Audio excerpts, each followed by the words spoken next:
ATS पहुंच करके अपनी जो एसओपी का पालन करते हुए उन्होंने प्रॉपरली इसका नक्शा किस जगह में घुसा है, क्या क्या है, प्रॉपरली उनको समझ लिया है। उसके हिसाब से उन्होंने अपनी कवायद प्रारंभ करी। कवायद प्रारंभ करने के क्रम में तो जो भी होस्टेज थे उनको मुक्त किया गया। कंप्लीट अगर कुछ वास्तविक रूप में यदि कुछ होती है तो हम लोग किस तरह से रहेंगे और किस तरह से हमारी तैयारी है। ये तैयारी हर एक इंस्टॉलेशंस जो भी बड़े बड़े इंस्टॉलेशंस है, चाहे मंदिर हो, चाहे इंपॉर्टेंट ये चीज़ें हैं, सभी के लिए कराया गया। अभी हाल फिलहाल में सिटी सेंटर में कराया गया। नमस्कार, न्यूज़ 4 नेशन देख रहे हैं आप। मैं हूं अनिल। राजधानी पटना से ये नज़ारा कोतवाली थाना क्षेत्र के इस्कॉन मंदिर का है, जहां अभी एटीएस की पूरी कार्रवाई जो है वो अब खत्म होने के कगार पर है। दरअसल देखा जाए तो इस्कॉन मंदिर प्रशासन द्वारा ये कोतवाली थाने को सूचना दी गई थी कि यहाँ 3 संदिग्ध आतंकी ऑटोमेटिक हथियार के साथ घुसे हैं, और जिसके बाद कोतवाली थाने की पुलिस ने एहतियातन यहाँ पे जिला प्रशासन और प्रशासन के बड़े अधिकारियों को इसकी सूचना दी, और वहीं उसके बाद घेराबंदी यहाँ पे स्टार्ट कर दी गई।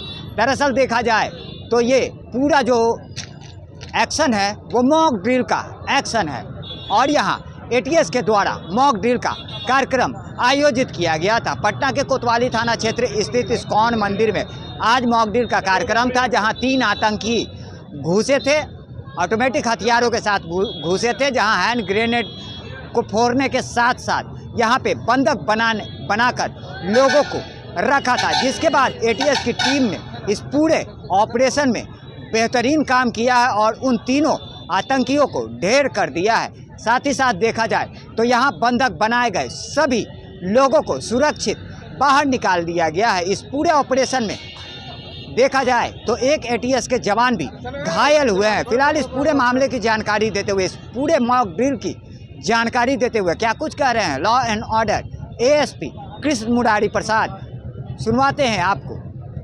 मुझे अपराह्न में जानकारी प्राप्त हुई है इस्कॉन मंदिर के माध्यम से कि 3 टेररिस्ट इसमें एंट्री लिए हैं और प्रथम फ्लोर पर पहुंच गए हैं। उनमें कुछ हमारे जो पुजारी हैं उनको भी हार्म करने का प्रयास किया गया है। तत्काल पुलिस ने हरकत में आई और अपने सभी विंग को, जो भी विंग हो सकती है, जिसमें कि एटीएस का विंग हो गया, आसपास में मेडिकल टीम है, सीएफ का विंग है, बाकी जितने भी इकाई है सभी को फ़ोन किया गया।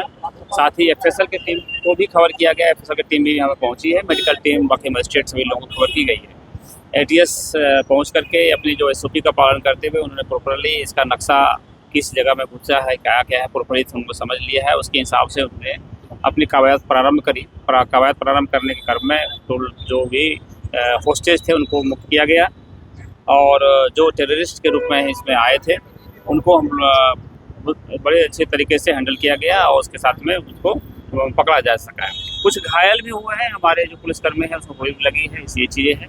ये पूरी प्रक्रिया एक मॉक ड्रिल है, इसको स्पष्ट रूप से समझ लीजिए, मॉक ड्रिल है। मॉक ड्रिल करने के क्रम में ये कवायद है। ये इसलिए कंप्लीट दिखाया गया है कि ये कंप्लीट अगर कुछ वास्तविक रूप में यदि कुछ होती है तो हम लोग किस तरह से रहेंगे और किस तरह से हमारी तैयारी है। ये तैयारी हर एक इंस्टॉलेशंस जो भी बड़े बड़े इंस्टॉलेशंस है, चाहे मंदिर हो, चाहे इंपॉर्टेंट ये चीज़ें हैं, सभी के लिए कराया गया। अभी हाल फिलहाल में सिटी सेंटर में कराई गई थी।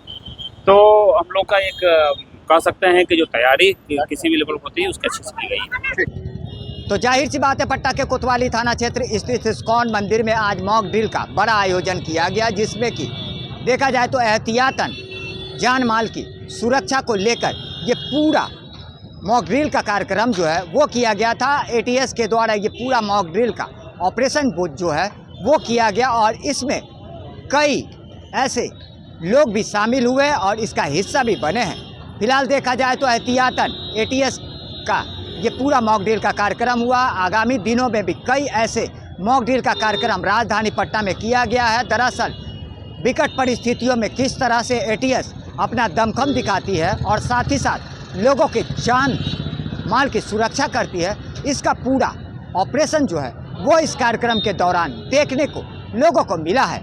लगातार हमारी छोटी बड़ी खबरों से अपडेट रहने के लिए देखते रहें न्यूज़ 4 नेशन।